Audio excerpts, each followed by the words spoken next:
Limitación. Porque tenemos muchos temas de economía, además de lo judicial. Porque Semana intensa. Sí, semana intensa y nos vamos a meter lleno en la causa Alberto Fernández como imputado. Pero antes de eso, hay dos fallos vinculados a ganancias y a prepagas que no son menores, que no quiero dejar pasar por alto. Y en los dos casos son resoluciones, cuanto menos, que Revise para el gobierno. dan margen efectivamente a una cuestión de litispendencia creciente. Sí, por un lado vamos a hablar de la cuestión ganancias, porque suspendieron cautelarmente la justicia del trabajo. El juzgado del trabajo número 13 suspendió cautelarmente el aumento de ganancias para los docentes. Esto fue luego de un pedido, una medida cautelar iniciada por el gremio de CETERA. Por otro lado, lo que hace al tema medicinas prepagas, Paulino, fue la Justicia Federal de Paraná la que decidió declarar la inconstitucionalidad de los artículos 267 y 269 del DNU 7023. Esto que decía, bueno, era la desregulación justamente de las empresas de medicina prepaga. Que les permitía, por consecuencia, establecer la política de precios sin tener que ser sometidas a las autorizaciones del gobierno nacional. Claro, y que dispararon los aumentos de comienzos de año. Este fallo lo que hace es ordenar justamente a la Superintendencia de Seguros de Salud que vuelva a intervenir, dice, a los fines de autorizar las subas de mensualidades de los servicios. De todas maneras, no necesariamente está claro que se tengan que retrotraer las tarifas a enero. Esto es apelable, yo creo que... Pero, insisto, aumenta la litigiosidad, no sienta jurisprudencia sobre el fondo de la cuestión, ni una cosa ni la otra. Esto sí es el fondo. Esto sí. Porque es la inconstitucionalidad directamente, no es una medida cautelar. Con lo cual tiene que ser apelada a la Cámara entonces ahora. Esto es la Cámara. Ah, es la Cámara. Ahora pueden ir a la Corte. Pero entonces estamos muy cerca, perdón, porque... A ver, Melissa, ayuda. ¿Estamos cerca de tener que retrotraer aumentos de prepagas a enero? A ver, enero ya la Superintendencia de Seguros, en la cautelar que hubo acá en la Ciudad de Buenos Aires por el gobierno, que se presentó el gobierno, retrotrajo los precios al mes de enero y dijo, bueno, después la mensualidad, a partir del mes de julio, liberó todos los precios. Melissa me va a poder ayudar. Exactamente, se había dado la fórmula en la cual deberían devolver esos aumentos que se habían hecho de manera retroactiva en 12 cuotas mensuales. Cosa que está ocurriendo para los que tenemos prepaga. Efectivamente, lo uno y lo otro, digamos. Ahora, esto entonces no cambia. Acá lo que dice directamente es inconstitucional el tema de desregulación. Exactamente. A través de los cuales, como instrumento, las prepagas hacen lo que están haciendo, libremente aumentar. Y además... En términos de la competitividad que implica un sector que tiene más de 600 empresas de medicina prepaga. Además, vos pensás que este proceso no es de una sola persona, es un proceso colectivo. O sea, que incluye a todas las personas que quisieron ingresar al proceso, ¿no? No es menor. Mañana a las 9 de la mañana, hablando del tema docente, hay una paritaria abierta en Neuquén por un conflicto que está no zanjado y se espera una nueva propuesta. Hoy la nueva o la buena novedad es que efectivamente en Córdoba hay acuerdo con los docentes y por tanto Yarlora resuelve un conflicto que ya tenía larga duración y lo resuelve de un buen modo, acordando con los gremios. El gremio mayoritario es el que terminó dándole finalmente el beneplácito a la última propuesta que había hecho el propio gobernador Yarlora. Melissa, lo fiscal hoy, ¿es un buen dato o no tan bueno? Caputo lo festejó. En el mercado se esperaba un déficit. Fue solo financiero, no fiscal. Es decir, al Estado le sobró plata entre lo que recaudó y lo que gastó, pero cuando tuvo que pagar deuda le faltó plata a diferencia de lo que le venía ocurriendo en los primeros 6 meses del año, ¿correcto? Exacto, perfecto explicado. A ver, es muy importante, ya se venía esperando desde junio que tal vez el gobierno iba a tener un mes de déficit fiscal porque junio era un mes alto de aguinaldo, finalmente el gobierno lo que hizo fue patearlo para los primeros días de julio y además tuvo unos vencimientos muy grandes de los bonos soberanos. Entonces tuvo que desembolsar mucho dinero y eso fue lo que generó esta diferencia de que tuvo superávit fiscal, pero tuvo un déficit fiscal financiero. Esas son como las dos diferencias. Correcto. Ahora, lo importante en realidad es qué va a suceder de acá en adelante. Desde el gobierno dicen que eso no se negocia, que van a seguir teniendo superávit fiscal financiero y que de esta manera van a tener un colchón. Igual hay que recordar que es un dato que no se veía hace 5 años, ¿no? Que haya un superávit fiscal en julio. En un mes que habitualmente es bastante deficitario por el pago de importaciones de combustibles vinculados a la energía y demás. Acá se pagaron en julio las importaciones de mayo, que fue un mes muy frío, que anticipó el invierno y donde se tuvo que recurrir a comprar un insumo que escaseaba en la Argentina. Este es el tuit de Luis Caputo, que hoy habló en la Bolsa de Comercio de la provincia de Córdoba, ratificando el crawling peg, esta devaluación del 2% mensual, hizo un llamado a adherir al blanqueo y prometió una inflación que empiece con 3, amén que incentivó la idea de que en algún momento el cepo se va a sacar. Excelente resultado, superávit primario mayor al esperado y superávit financiero acumulado mayor también al esperado para los primeros 7 meses del año. Cambio de época, dice Caputo, retuiteando el tuit del Ministerio de Economía que precisa justamente los datos y que da cuenta de que en los primeros 7 meses del año efectivamente hubo un superávit fiscal de 1,4 del Producto Bruto y del 0,4 en términos financieros. Sí, lo que llama mucho la atención también del tuit del Ministerio de Economía es que se habla de que hubo un recorte del gasto del 31% real en lo que va del año, pero agregaron, ya que está con esto del ajuste de Milei, es decir, bueno, pero subimos también las asignaciones universales, también subimos la tarjeta alimentar, entonces también el mensaje del gobierno, bueno, es decir, estamos ajustando, pero también estamos tratando de ayudar a los sectores más vulnerables, que es un poco el mensaje que estaban pidiendo desde el Fondo Monetario Internacional y otros organismos multilaterales. Hablando de mensajes, este fue el mensaje de Caputo respecto al blanqueo. ¿Cómo es, ministro? No digo que es un deber el blanqueo, porque por supuesto que es opcional, pero yo diría que, digamos, a la gente que me pregunta, le digo, mira, si no vas a blanquear, no te quejes, entonces, porque está todo el mundo haciendo un esfuerzo fenomenal, en particular los que menos tienen, y la verdad que es el momento para hacerlo. Alguno dirá, no, pero en la época de Macri, cuando lo hice, después volvieron y me subieron el impuesto. Eso está solucionado también. Es un error del que se aprendió. Entonces, al contrario, se garantiza estabilidad fiscal hasta el 2038. O sea, digamos, no hay ninguna excusa esta vez para no blanquear. El país lo necesita y ojalá todos respondan. Está aferrado a la idea del blanqueo porque el gobierno imagina que ahí recibirá los dólares y entonces le va a permitir por ahí con recaudación acelerar, ¿qué cosa? La salida del cepo. Sí, pero no tanto, ahí te lo agrego, porque dentro del gobierno saben que pusieron alícuotas demasiado beneficiosas. Vos si traes $100.000 no tenés que pagar, si pagás un poquito más y lo dejás en algunas cuentas de inversión, tampoco tenés que pagar. Entonces el gobierno lo que dice es que no es tanto recaudatorio este tipo de blanqueo, sino que lo que quieren hacer es traer los dólares y que empiecen a estar en el sistema y se empiezan a utilizar y de esta manera activar la economía. Y por lo pronto también establecer préstamos en dólares a las empresas que exportan y generan dólares, etcétera. Apalancamientos de inversiones en materia del RIGI que puedan ser complementarias en la Argentina por más de 200 millones de dólares. Es verdad. Ahora, de todas formas, la mirada está puesta en un tema que es un dilema hoy. El gobierno dice, hagan las inversiones y yo levanto el cepo, traigan los dólares. Los empresarios dicen, levantame el cepo y traigo los dólares. Es el huevo o la gallina. Bueno, Caputo respecto al cepo, ¿qué dijo? Dijo esto. No hay que preocuparse si se sale del cepo un mes antes o un mes después.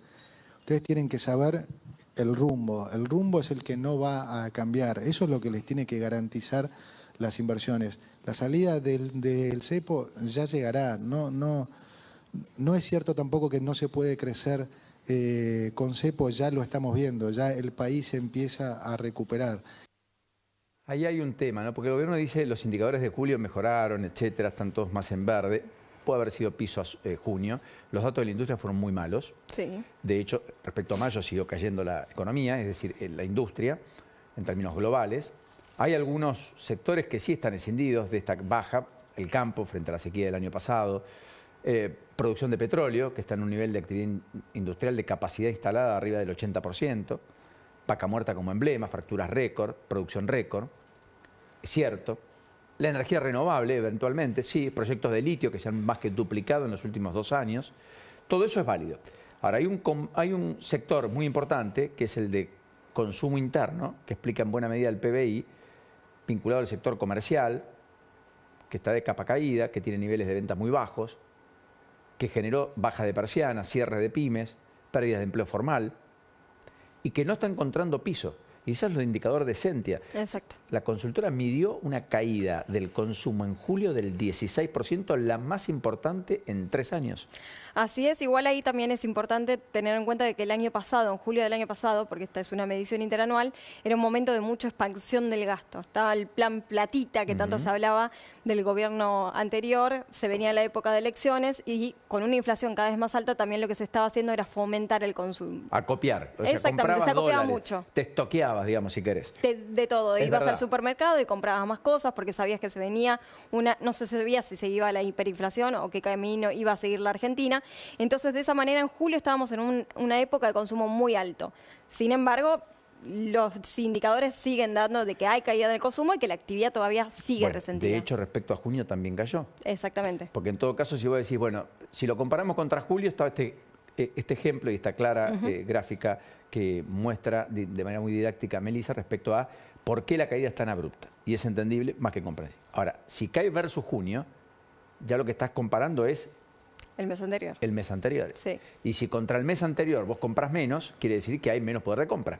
Exactamente. Bueno, recordemos que ahora hace un ratito escuchamos que Adorni hablaba de que fue el tercer mes consecutivo de que los salarios le ganaron la inflación, pero igual vienen muy, muy atrasados. Sí, En el exacto. último año perdieron un 30% de poder adquisitivo. ¿Cuánto? 30% en el sector registrado. Entonces, vos tenés todavía un largo trecho para poder recuperar los salarios y que realmente se reactive el consumo. Mirá el gráfico de la evolución de la demanda que se conoció en el transcurso del día de hoy. ¿Ven? Ahí están las caídas del 16,1.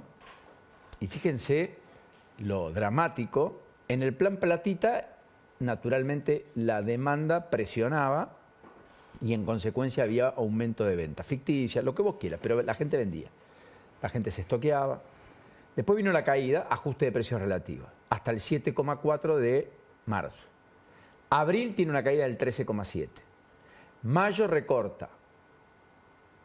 Junio potencia. Julio 16,1. Los primeros datos de agosto dan cuenta de una caída de casi el 10 interanual. En julio respecto a junio inclusive se profundizó esa caída. Que en 2023 también había tenido una caída muy importante allá por el mes de marzo, que dispara el plan Platita de Massa ya envalentonado, electo como candidato. Exacto. En mayo dispara el plan Platita y fíjense que el salto es del 5,2, donde la gente era una batalla por comprar dólar al menor precio posible. Entonces vos comprabas un electrodoméstico y estabas comprando dólar, que valía, qué sé yo, en ese momento 700, pero podía ir a 1000. De hecho llegó a casi 1300. 1100 fue el dólar de la elección general, más allá de que los portales decían 900 en el acuerdo con Massa. Pero era 1100. Bueno, hablando de los dólares, hoy terminaron en 1300 el contado con Sí, liquidación. más y el o MEP. menos. 1.300 y el Blue 1.345, que es el valor más bajo desde finales de junio. Y el central compró $1 millón. Un solo millón, Pero exactamente. en la semana acumuló más de 100 millones. Sí, y viene acumulando en lo que va de agosto, 307 millones en lo que va de agosto. Recordemos que junio y julio fueron meses donde tuvo saldo negativo. Entonces eso se está viendo con buenos ojos, decir, bueno, de a poquito, sea de 1 millón o 2 millones, el Banco Central empieza de Por lo nuevo menos no a hacerse pierde. de un colchoncito. Y el dato del riesgo país es el más relevante tal vez, porque los bonos recuperaron un poco y terminó en 1.471 puntos básicos, porque la apuesta del gobierno es que el riesgo país esté en 600, 700, 800 puntos máximos en los próximos 6 meses para poder ir al mercado de capitales y eventualmente rolear la deuda. ¿Qué significa? Tomar nuevo endeudamiento a más largo plazo, a menor tasa, para pagar el endeudamiento que en el transcurso del 2025 Argentina tiene por casi 24.000 y pico de millones de dólares. Está Luis Seco ya con nosotros. Luis, un abrazo. ¿Cómo andás? ¿Qué decís? Buenas noches. ¿Qué tal, Paulino? Buenas noches. Gracias por llamarme. Faltaba más, un placer. ¿Tocamos piso, tocó fondo la economía o crees que todavía hay datos que hay que esperar? Yo creo que hay que esperar todavía. Hay mucha dispersión sectorial. Yo te estaba escuchando recién. ¿Qué quiere decir que haya dispersión sectorial? Que los promedios a veces significan poco.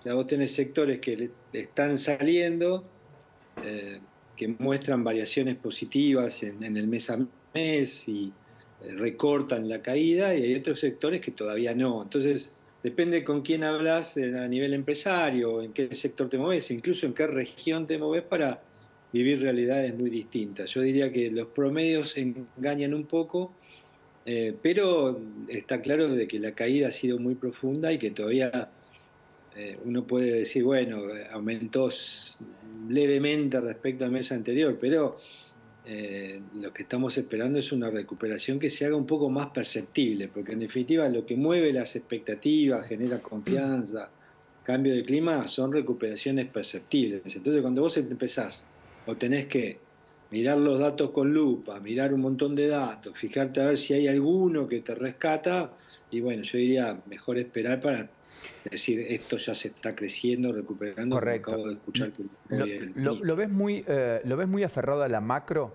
y al equilibrio macroeconómico, descuidando mucho la micro al gobierno? ¿Milei Caputo? No, No. no, yo creo que no, no.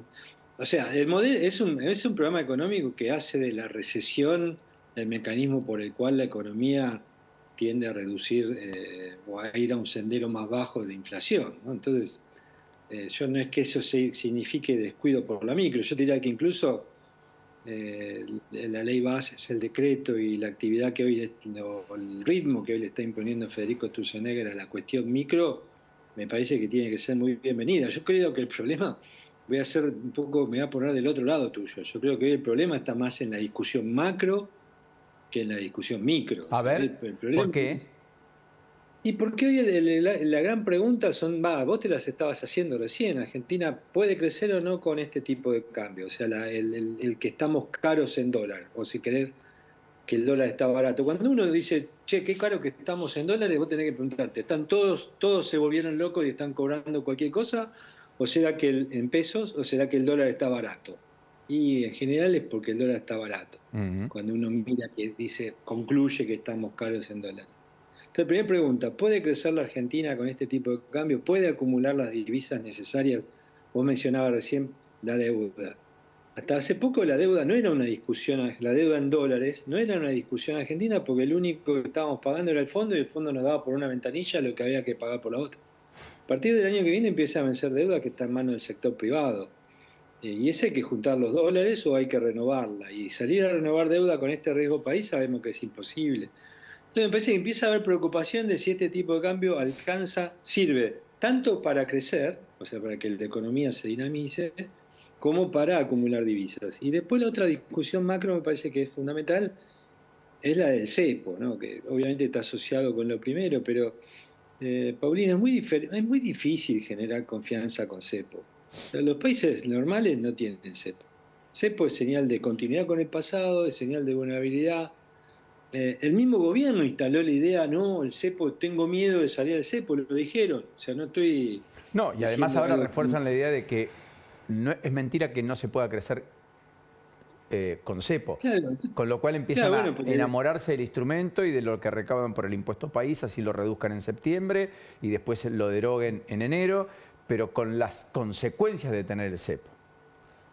Sí, yo no sé si se enamoran. Yo lo que digo es, mira, había un programa que le dieron a conocer a fines de diciembre o durante diciembre, que era en 2 etapas, y era una etapa corta, marzo-abril, y ahí empezaba un nuevo programa de estabilización con mayúscula, digamos, no la emergencia. Acordate que lo llamaron paquete de emergencia, la fase 1. Bueno, ahora nos enteramos que hay una fase 3.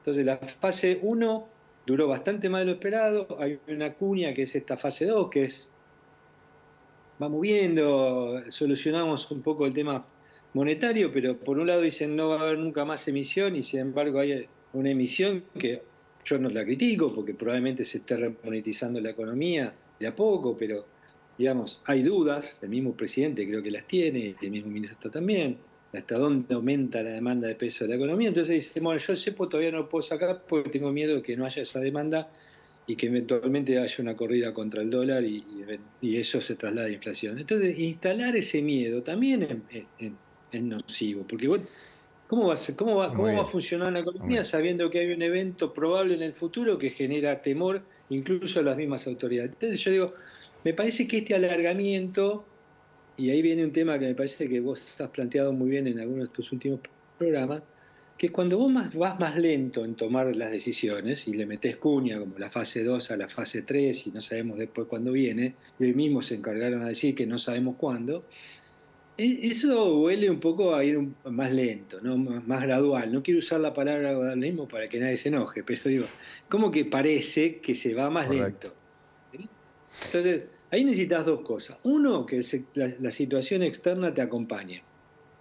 O sea, necesitas un mundo que te empuje. O sea, buenos precios de las commodities, que las monedas del mundo estén tranquilos, y eso no está pasando. Correcto.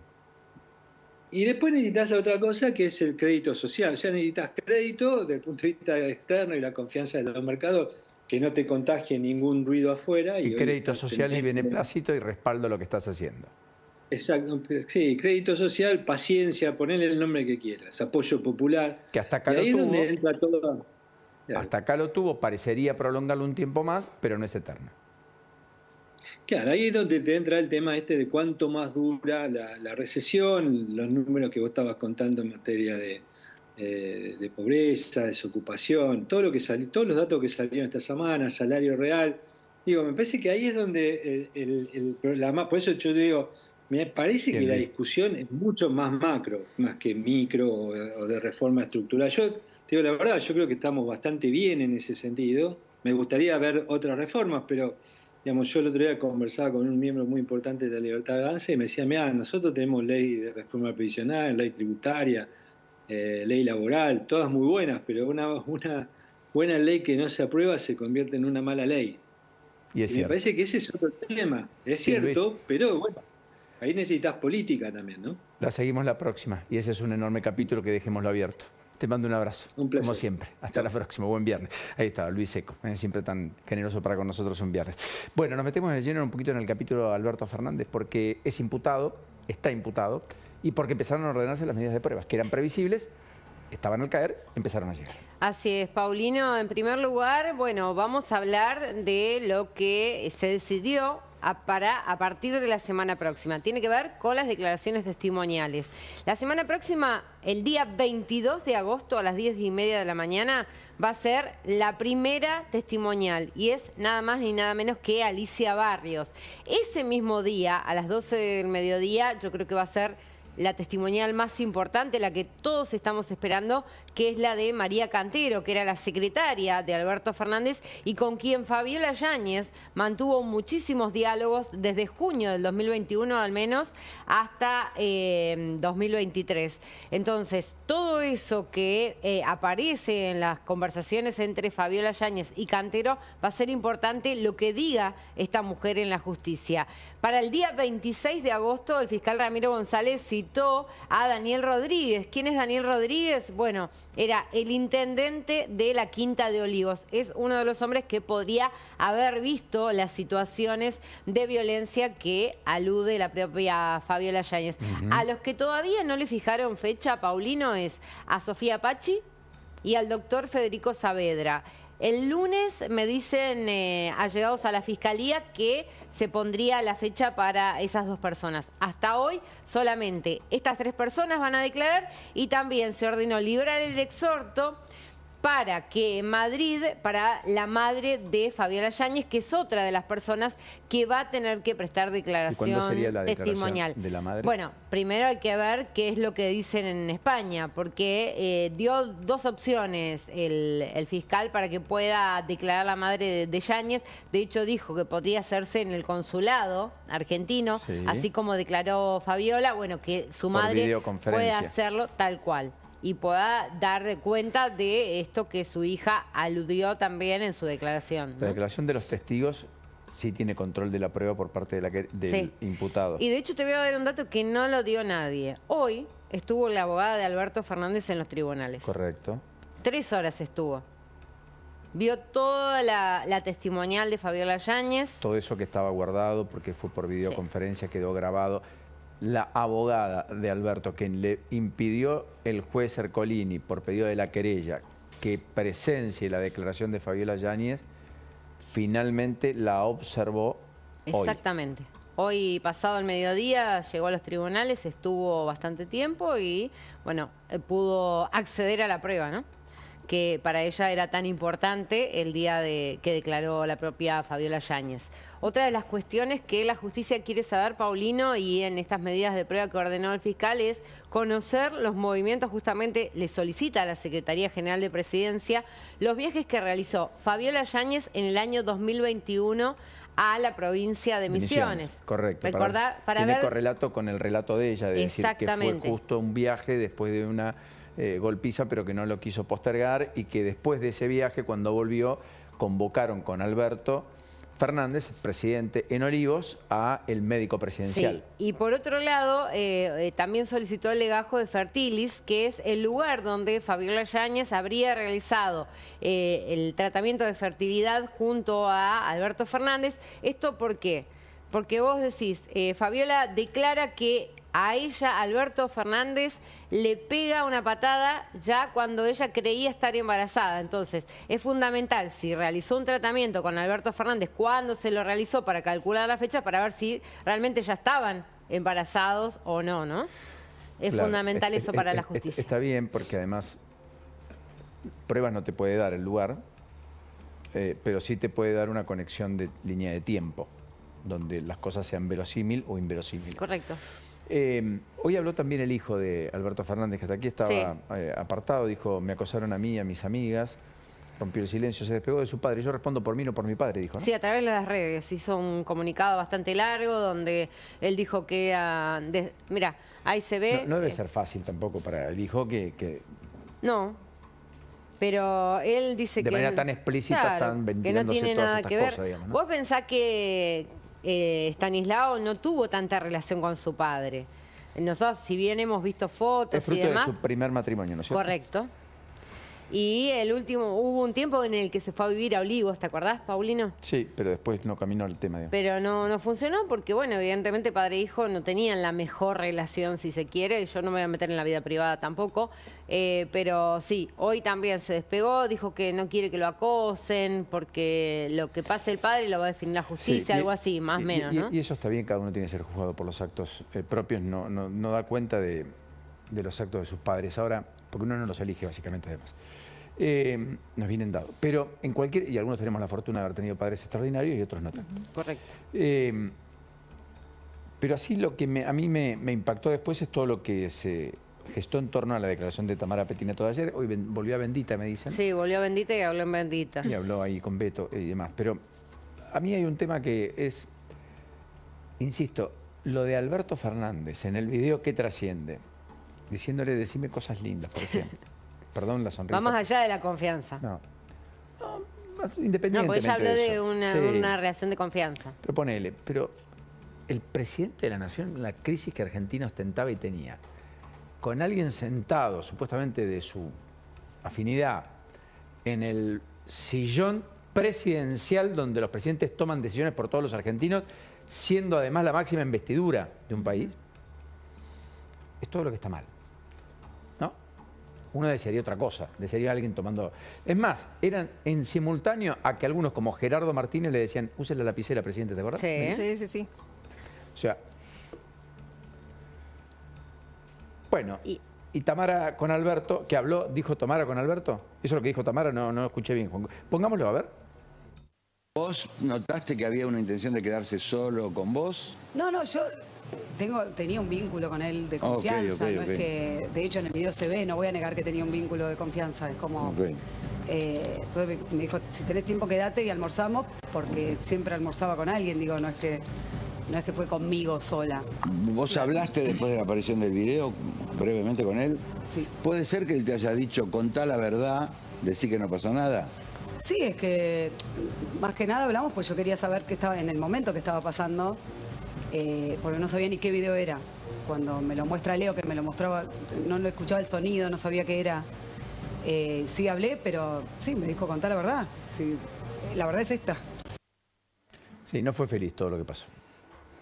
Pero No, Cada uno yo- saca su conclusión. Sí, yo igual lo voy a correr de la causa de violencia de género, más allá que es una humillación más para Fabiola Yáñez. Pero otra de las cosas que me resultan importantes de contar, Paulino, para cerrar con el tema, Sí.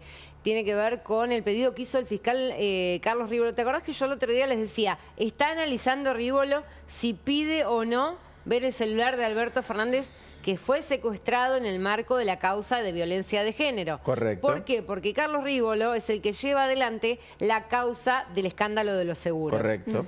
¿Cómo? Hay conversación, así como de la causa seguro salieron las conversaciones de Fabiola Yáñez con María Cantero y se abrió este expediente. Bueno, ahora lo que quiere saber Rívolo es si En ese celular de de Alberto Fernández, que es el nuevo, hay que no cuestión- tiene conversaciones viejas, perdón Lourdes que hablo Sí. sobre vos, simplemente porque me dicen que ya tenemos una nota, Sí, sí.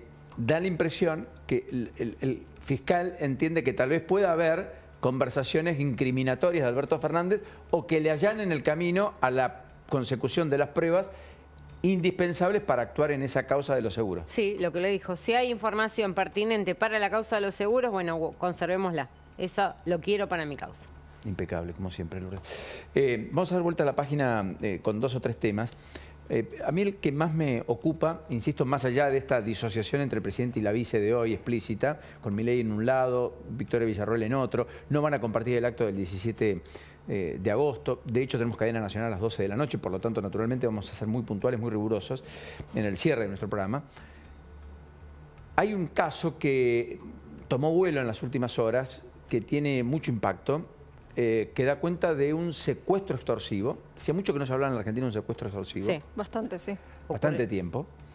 Tiene que ver con un empresario al que a la familia le pidieron un rescate, lo pagaron y efectivamente no se sabe nada del propio empresario, que es el que estamos viendo en Sí, imagen. desde el 8 de julio. La justicia ha procesado con prisión preventiva la justicia de Concepción del Uruguay, Paulino, porque este empresario es de allí, de Entre Ríos, y la justicia procesó a 2 hombres. Uno de ellos es un abogado. ¿Por qué con prisión preventiva? ¿Por qué? Justamente por la desaparición de esta persona, porque lo secuestraron, pidieron dinero, cobraron el dinero, pero este hombre, Gastón Tallone, no aparece. Entre los prófugos de la justicia hay una persona que es conocida. Si yo te digo Gustavo Juliá, ¿te suena? ¿Los hermanos Julián? ¿Sí? ¿Julián de los aviones? El de los narcoaviones. Por el cual se exportaba droga de Argentina a España. 944 kilogramos de droga. ¿Y de dónde salían esos aviones? Salían en aviones aquí de Argentina. ¿Pero salían de Entre Ríos también? No, no me acuerdo. No recuerdo, no recuerdo Rosario bien, era. pero sí que está involucrado en esta investigación, Paulina. Vamos a tratar de hablar con Lucio de la Rosa, que es abogado del empresario secuestrado. ¿Fue secuestrado exactamente cuándo? El día 8 de julio él vino aparentemente engañado a la zona del Abasto, aquí en la ciudad de Buenos Aires. De allí lo llevan a una casa en Benavides y es el momento en que piden el rescate, aparentemente lo golpean o no sé qué, le piden rescate a la familia. Se paga ese rescate en una estación de servicio del barrio de Belgrano, aquí en la ciudad de Buenos Aires. Y nada más se supo de él. Doctor de la Rosa, ¿cómo le va? ¿Qué dice? Buenas noches. ¿Qué tal? Buenas noches, saludos a todos en el piso. Un gusto. Lo mismo, lamentamos mucho la circunstancia. Respecto a lo que acaba de decir Lourdes, ¿es exactamente lo que ustedes tienen constancia? No, primero ante todo quería hacer una aclaración. Mi estudio representa a Nicolás Tallone, que es el hijo del empresario. Debo aclarar y quiero dejar bien en claro que la familia Tallone, digamos, el entorno estaba separado de la vida de lo que era Gastón Alfredo Tallone, que es la víctima. De hecho, el pago del rescate no lo efectuó la familia No, Tallone. lo hace un amigo Lo de él, ¿no? efectuó- Claro. ¿por qué? Exactamente. Porque el hijo y la familia estaban distanciados de la víctima. Explico la situación rápidamente. El hijo Nicolás Tallone hace 2 años que está enfrentado con el padre, es empresario, desempeña una actividad óptica, tiene unas ópticas y se encarga de esa labor. Y se viaja a Miami y a su regreso siempre le escribía al padre vía WhatsApp. Cuando está en Miami le manda un mensaje y ve que no aparece la segunda coma del WhatsApp, lo que le pareció realmente extraño. fehacientemente el 8 de julio fue cuando fue secuestrado el padre de Nicolás. Ante esta situación, él se pone en contacto trata de contactarlo, no lo puede contactar, y como ve que no toma conocimiento del paradero de él, que no lo encontraba en los lugares que él frecuentaba y andaba desaparecido, habiendo tomado contacto con el empleado de él, Matías Míguez, que fue quien efectuó el pago del rescate, vino a mi estudio y le recomendamos hacer una denuncia por averiguación de paradero. Esa denuncia se hizo el día 12 de julio y el día 13 de julio lo citan en la seccional policial para que amplíe la denuncia, y en el momento que está prestando declaración recibe un mensaje de los captores pidiendo una suma en dólares, bajo apercibimiento de que si no pagaba esa suma también iban a ir contra la familia. Claro, doctor, se habla de que había una deuda de $500.000 por un negocio de drogas que evidentemente, según lo que dicen los captores, se habría quedado Tallone. Los había mexicaneado, decís. Los había mexicaneado. Y de hecho, hay este hombre estaba siendo investigado en la justicia de Entre Ríos en una causa de lavado de activos proveniente del narcotráfico. Eso es lo que tiene la justicia, la fiscal Minata. Claro, la fiscal lo que tiene, quiero aclarar esto, Tallone, cautivo, en cautiverio, llama a Matías Míguez, no a la familia, le dice a Matías Míguez, que era su mano derecha, que le traiga un sobre con dinero a una estación de servicio. Con $100.000. Matías Míguez entrega a Miró, que es otro conocido del entorno de la víctima, ese dinero, y ese dinero es el pago de rescate. Después no se supo más del padre. El hijo, cuando ve que no aparece, recibe una amenaza a su celular y ya había denunciado el día anterior la averiguación de paradero, que se transformó en un secuestro. Es verdad que venían investigando a José Uriburu, que era un abogado que tenía una especie de trato comercial con Tallone, por y una lazos causa con los que no monos sé si es de también. narcotráfico. Yo desconozco, sé y me enteré que sería abogado de los monos, pero yo le digo, la relación que tenían Uriburu y la víctima era comercial.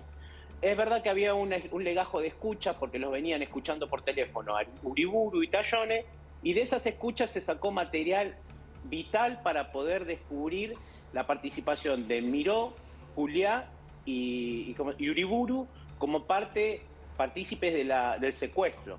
Se habla en esas escuchas de una especie de mexicaneada, es verdad, en materia de narcotráfico, pero la causa principal no versa sobre la investigación de narcotráfico, sino versa sobre un secuestro. Correcto. Donde ya se tiene acreditado con una probabilidad positiva que tanto Uriburu como Miró han participado. Y esto surge de escuchas telefónicas, de posicionamientos globales de los teléfonos, más entrecruzamientos de antena, y de las filmaciones de los lugares donde fue levantado Tallone, que confiando en Uriburu sube a un Gol, y ese Gol es identificado y se observa una segunda camioneta de alta gama, de marca Audi, que seguía al Gol, y se pudo certificar que el titular dominial de esa camioneta era Uriburu.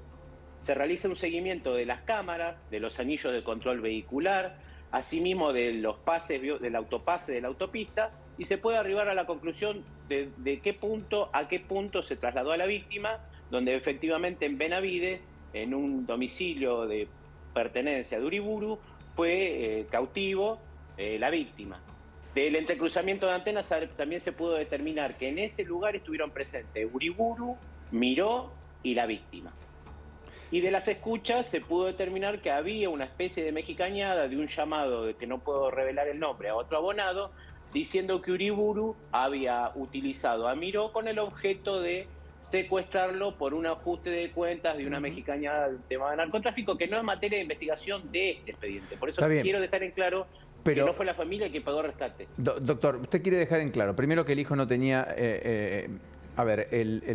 la trama laboral o de negocios del padre, que podría estar involucrado en estas cuestiones del narcotráfico.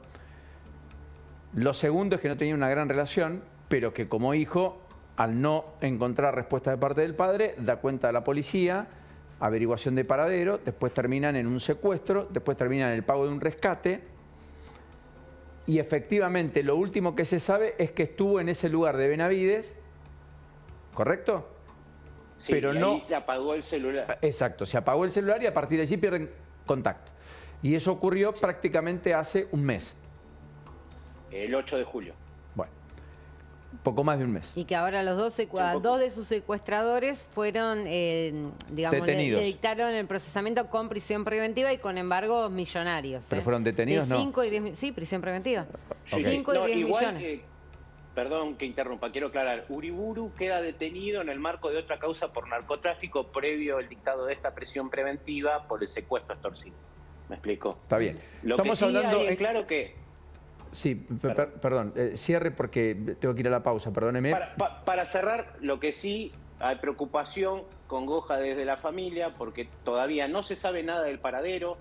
Se está hablando en los medios sobre un homicidio, la realidad que en el expediente no hay prueba concluyente que genere siquiera la probabilidad positiva de la consumación del homicidio. Y bueno, rezamos porque aparezca con vida y que la investigación avance en ese mismo sentido para poder averiguar el paradero.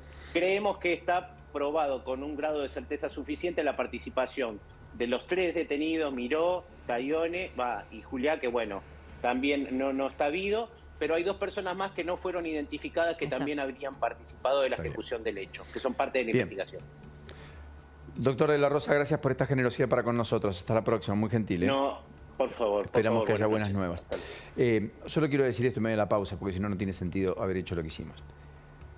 Cuando hablamos de ajuste de cuentas en el narcotráfico, damos cuenta de los que matan con 20 balazos en Rosario de vez en cuando. Esto también. Esto está dando cuenta del volumen y la magnitud a la que hemos llegado. Personas que ponen $100.000 por un rescate, que hablan de mexicanidades de $500.000, plata que mucha gente no va a tener en su vida. Complicidades con las bandas como los Bonos, abogados en el medio,